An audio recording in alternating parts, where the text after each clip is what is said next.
Je vais me baser sur cette fondation avec l'appui de ces jeunes et ces femmes pour évoluer. Je me nomme Kanye Django, maire de Ngouaré 2. Et effectivement, l'élection a été un peu difficile et avec beaucoup d'émotions parce que c'est vrai, c'est un concours, comme tout le monde le sait.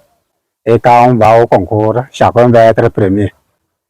Et imaginez, tu sais qu'il y a des concurrents stratégiques, dynamiques, et à la fin, on donne les résultats, on dit c'est toi le premier. Donc, imaginez l'émotion qui entoure la personne.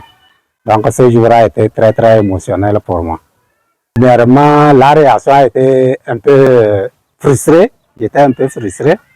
Et ensuite, j'ai pris conscience de la situation et c'est la joie maintenant qui m'animait. Je me sentais encadré par une joie, le sourire de mes confrères, de la commune en général, de la préfecture ainsi que de la région. Mais ça nécessite une grande responsabilité. Ce n'est pas facile, c'est une grande responsabilité que le maire doit assumer. Et mon premier message, je l'avais fait sous forme de résumé. Le message était quoi? Nous sommes ensemble à la mairie et quand on dit maire, les gens pensent que c'est une entité. Mais dans le contexte de la collectivité locale, c'est tout un ensemble d'individus, c'est tout un ensemble d'idées. Parce que être maire, il faut qu'il y ait de bonnes personnes qui t'encadrent, qui t'entourent. Et c'est dans ce sens même qu'on parle de PDC. Et PDC, il a été élaboré par une multitude de personnalités bien qualifiées dans différents domaines. Le message clé que j'ai donné sous forme de conclusion est que j'ai demandé à tout le personnel dont je fais partie d'être confidentiel, parce que dans tout service, il faut la confidentialité. De cultiver l'intégrité, parce que tant qu'on n'est pas intègre dans tout ce que nous faisons, ça ne doit pas marcher. La disponibilité et ensuite la traçabilité de tout ce qui doit se faire. Voilà le message clé que j'avais eu à donner au personnel le premier jour de notre prise de contact. Les 8 cantons, j'ai intérêt à collaborer avec eux. Surtout ces cantons qui font frontalier avec le Ghana.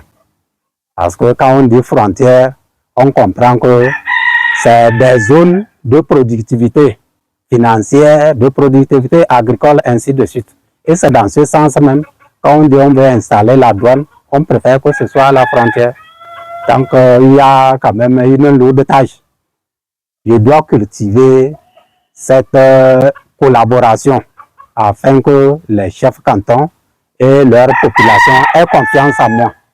Puisque moi seul, avec mes conseillers et mon personnel administratif, je ne suis pas sûr qu'on peut mener à bien les tâches qui nous attendent sans cette collaboration avec les chefs de canton. Si c'est les défis, je crois qu'ils sont multiples parce qu'on ne doit pas faire au-delà de ce que le PDC a programmé.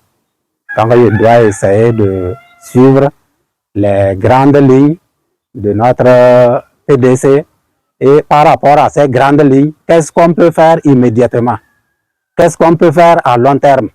Donc, c'est dans ce sens, je pense, relever les défis. Et quant aux jeunes et les femmes, je pense qu'ils sont au cœur de notre développement de la commune. Parce que sans cette entité de personnalité, le reste, je ne crois pas qu'en se basant sur le reste de la population, on peut aboutir. Donc, j'ai mis dans mon projet les jeunes et puis les femmes devant. Ils sont une entité dynamique qui va permettre à la commune de se mettre debout. C'est vrai que mon prédécesseur a beaucoup fait, malgré les défis et les difficultés qu'il a rencontrés. Et moi, je me sens à l'aise parce qu'il y a déjà une fondation. Et je vais me baser sur cette fondation avec l'appui de ces jeunes et ces femmes pour évoluer. Je m'en vais tout droit vous parler de nos petits frères qui vont dans les mines d'or. C'est la première cible que je cherche à collaborer avec. Ils ont les moyens, mais il faut une collaboration pour qu'ils sachent comment utiliser leurs moyens et développer chacun sa localité. Quand on parle de développement local, ce n'est pas quelqu'un d'ailleurs qui viendra développer ta localité. Donc, chacun doit s'intéresser à sa localité. Et dans ce sens, cette diaspora, il doit beaucoup collaborer avec eux.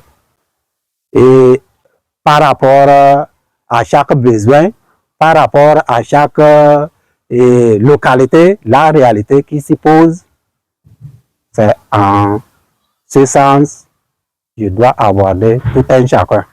Peut-être l'art chez lui, son besoin, c'est le besoin de sa localité, c'est l'eau. Donc, en l'abordant, je dois chercher à lui faire comprendre la nécessité d'avoir l'eau dans sa localité. Et peut-être chez lui, c'est un problème de l'éducation. Il manque les bâtiments scolaires pour que les enfants puissent aller à l'école. Actuellement, on parle même de cantine scolaire.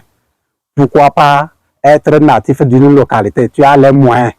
Tu ne vas pas songer à aider ta jeunesse, surtout ces petits enfants qui ont besoin de l'éducation. Donc, dans ce sens, ça sera par rapport à la réalité de chaque milieu que je vais aborder cette diaspora pour qu'on puisse s'entendre et collaborer pour le bien-être de nos populations.